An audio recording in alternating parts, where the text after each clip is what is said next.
extract market is booming. Booming. You sort of briefly touched on it when you talked about the differences and stuff that you saw in dispensaries over time. But that's the big one for me that I've noticed is the diversity of extracts and just the amount, and then the consumer demand for them. There's been such a change. I mean, I don't know, when did dab rigs really come around? Because I feel like I witnessed that birthing of, these unique instruments to smoke extracts that didn't seem to exist. I don't know. When I moved out here, I'm not sure they were that popular. So this is a little interesting that you touch on that. I believe extracts in like the sappy, pull and snap type consistency have been around way longer than the proper way of using them. Mm. And what I mean by that is I remember way back when I was in 8th grade, and I mean, we're talking, what is that, like 88 or something? Like, I mean, we're talking, it was 80, 89. And I remember I was sitting on the bus with a friend, and I remember him talking about his dad would put butane through a tube. Oh my gosh. And wow. way back then, because, I'm 8th grade, I didn't even know what cannabis was. I mean, I did, but not really.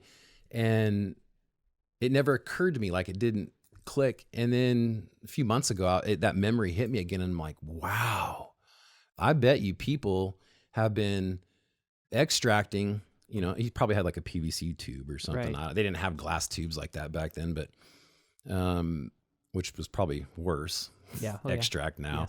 Yes. But I think the extracts have been around for a couple decades.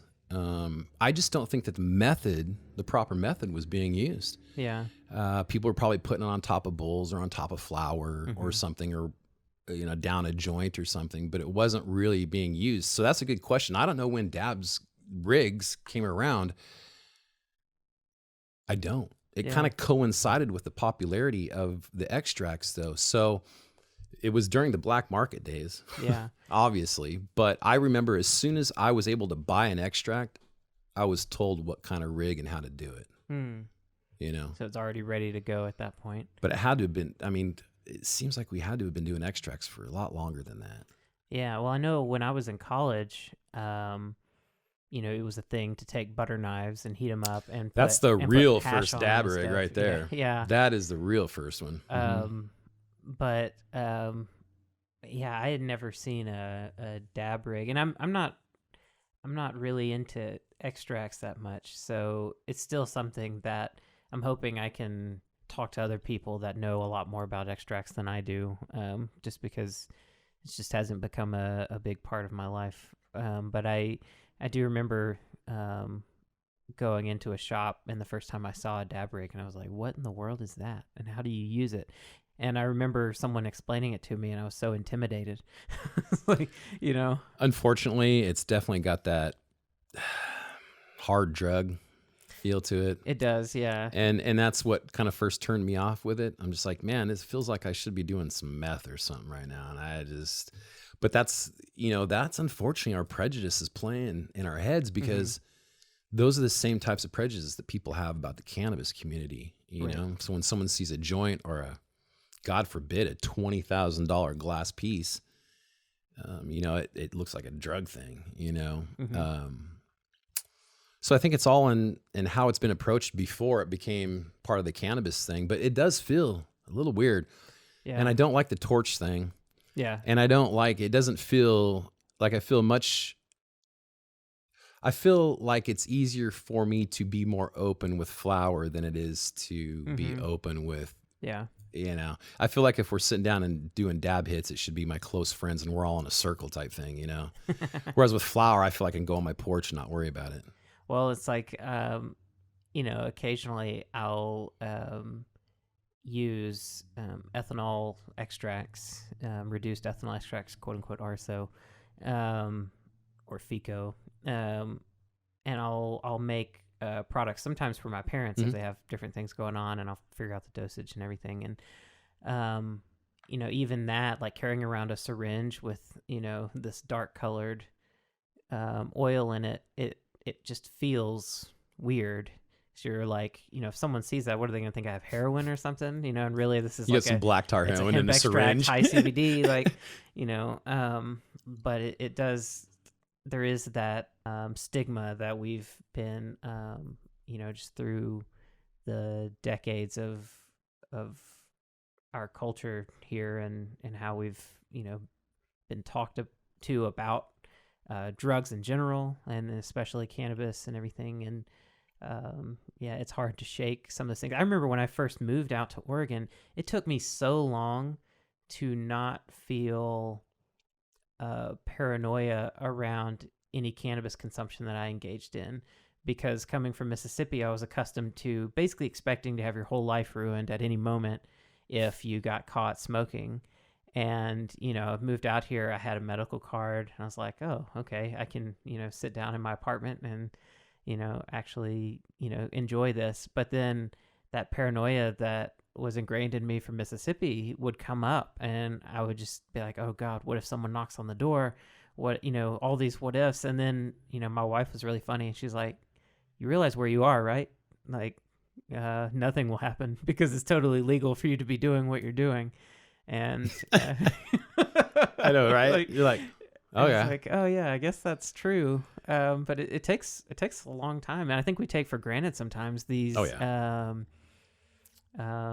behaviors that we adopt, and stigmas and everything that we're living with, that we've adapted to. That there's a retired sociology professor from Southern Oregon University that I'd like to sit down and talk to on the podcast, just about stigma as a concept and how it relates to the cannabis industry, and some of these behavioral changes that are happening culturally to adapt to changes in stigmas and perceptions of stigmas.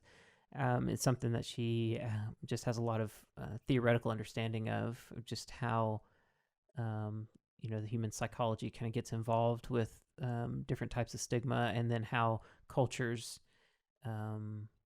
navigate those waters and adapt. And I've had conversations with her before that have been really interesting on that concept that I really want to explore. I think it's something that sometimes we get ahead of ourselves because we're like, oh, the regulations are in, everything's changing, and we still forget that we are still dealing with a lot of stigma and a lot of perceptual issues around cannabis use and absolutely other things. One thing about that too is, when this first all kind of started changing, it was almost felt like coming out of the closet, for lack of a better analogy. No, yeah, I mean, that's with all due respect. Like, I really felt like, for a year or two after we became legal, recreationally legal, I still felt pressure to not share any of the stuff that I did. I mean, I've been heavy in the culture since it's been legal. I mean, really heavy in it. My wife is in a dispensary. We do a podcast. It's part of our life, and we didn't feel very comfortable sharing, which is weird. Yeah. If you think about it, it's legal, and everything we were doing was legal. And so, but it still carried on, and to where I said, fine, I'm done, putting up these little tiny barriers around people I want to keep from. And I just said, forget that. It's just too, we're just too far along for that. Yeah. And unfortunately, I think there's gonna be that stigma and some taboo going on in there until maybe certain generations have finally fallen off, because, they're probably going to carry forward until I mean, new concepts have had time to move in. But it is really sad. I still run into problems with the podcast. I have had people want to advertise with me until they find out the extent of what I'm doing. Really? I've had YouTube turn me down for advertising because it's cannabis. I've had issues locally with people because, like working with businesses, because of cannabis. Yeah. Unfortunately, one of our intentions on our logo was to stay away from any sort of cannabis type logo, and not to hide from it. But unfortunately, not only does everybody have a damn leaf on their logo at some point, or a plant, or a bud, or something, everybody's doing it. Not only that, but you run into a lot of stuff in business that just are out of your access at that point. Yeah. And so to keep it legit, though, and to keep it honest and to not vary from our beliefs, is we just made our logo with the big O for Oregon and a green plus, which is generally known as the medical sign for cannabis. Yeah. When we first went legal, a lot of dispensaries put up a green plus sign as a sign of that being a cannabis dispensary. And so we kind of stole that, if you will, and used that. So it's a way of saying we are cannabis. We believe in the medical benefits, and we believe in Oregon and what it's doing, but we're not going to, throw it in your face. Yeah. We're not so proud that we have to be like, yeah, screw you. We like cannabis. We're just like, hey, we like it.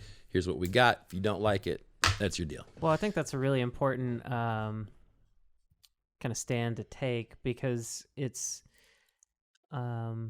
there's some good conversations that are not being had right now between people that are new to cannabis or trying to understand it, that have not been part of that culture and are coming at it from a totally different angle and are still extremely skeptical, which a healthy amount of skepticism I encourage everyone to have about everything.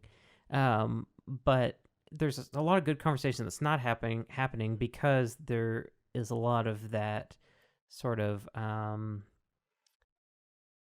grandiose kind of like, well, we don't care what anyone else thinks. And, just kind of like shoving it back in their face rather than trying to say, here's what we do, here's why we're doing it. Having a little grace doesn't hurt anything. Right. Yeah. I guess I don't know if that's a word, but yeah, just grace a and little, humility. Yeah, just a little bit of subtleness and humility is not a bad thing. We're not here to, but some people are. Some people, and I admire that. If you're that proud, that's great. Yeah, definitely.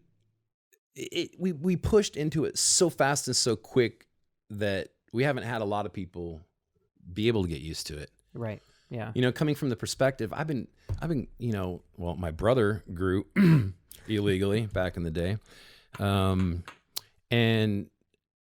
it was just something we were used to. And so when things became legal and stuff, yeah, it was great, but we were still the same people, same culture, doing the same things we did before.